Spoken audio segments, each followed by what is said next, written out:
Hi, hope you're all keeping safe. So today's lesson is designing. So far we've done some practice design work where, if you remember, I gave you the mood boards and we had to design different products. So it was the adult gym top, there was the child's pencil case, and I can't remember what the other one was now. The school bag, that was it, the teenage school bag. And you had to pick a different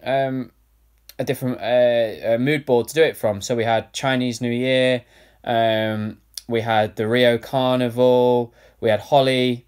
Now what I'm going to do is I'm going to put all the different mood boards. So if you remember, a mood board is a collection of images on Show My Homework. So they're attached to this file, and you're going to pick two because you need to do two designs, and I'm going to show you some examples that I've done.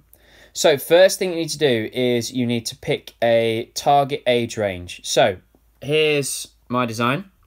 So as we can see over here, I've said aimed at 8 to 15-year-olds.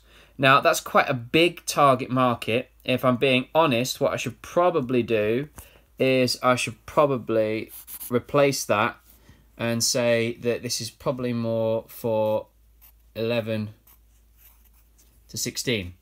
Okay, we could, obviously younger children wear football shirts, but maybe the style of it that I've gone for is maybe for slightly older rather than younger. It's football shirts are a bit of a difficult one, but because the style that I've gone for 11-16.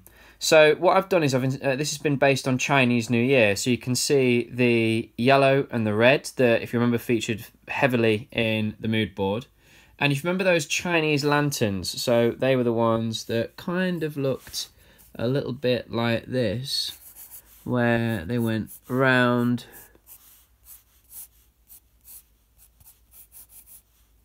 like that.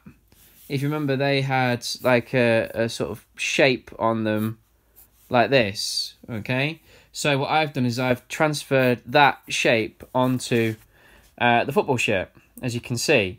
I've put the badge. That's not really overly important, but every shape, every curve is all supposed to represent the Chinese New Year. Now what I was going for here was I was going for a very simplified look for the top of the dragon.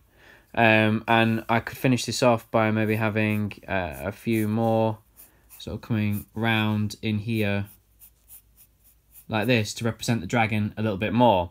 So remember that key word that I said there, represent. Okay, represent. Absolutely massive. Really, really important. Now, the one thing I'm missing off this, I'm missing some sort of fixings. We spoke about fixings yesterday. Now, you must have one design that has some sort of fixing to it.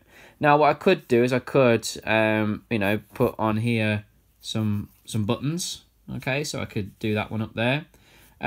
Or I'm going to look at my next design, which is this one.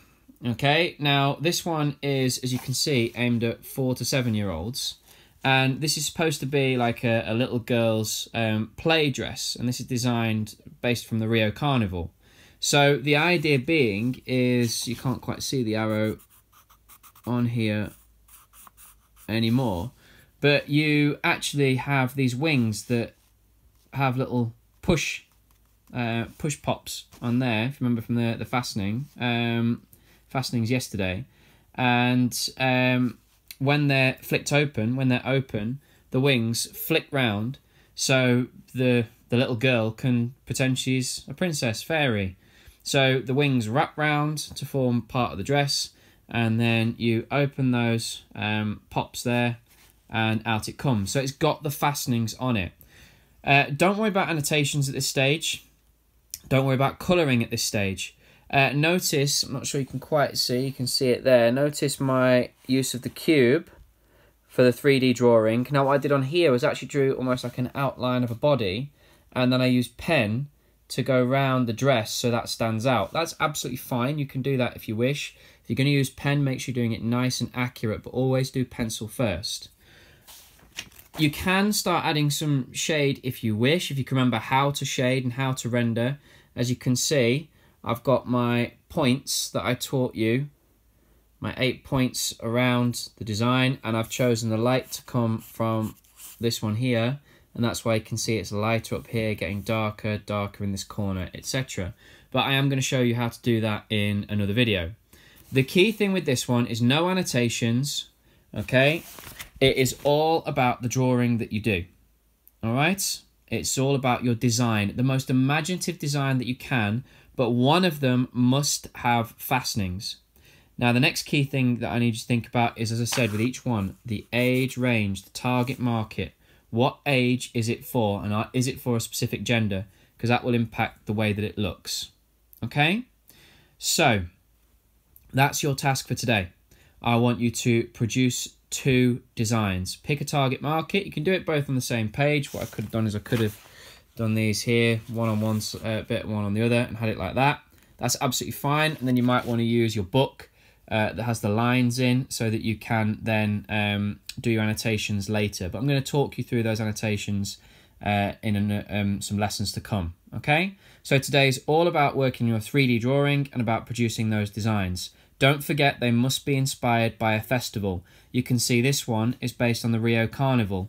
So this whole part here would be glitter on the front. We've got some sparkles on this sort of very flowery, very flamboyant bottom to it. We've got the sparkles around here.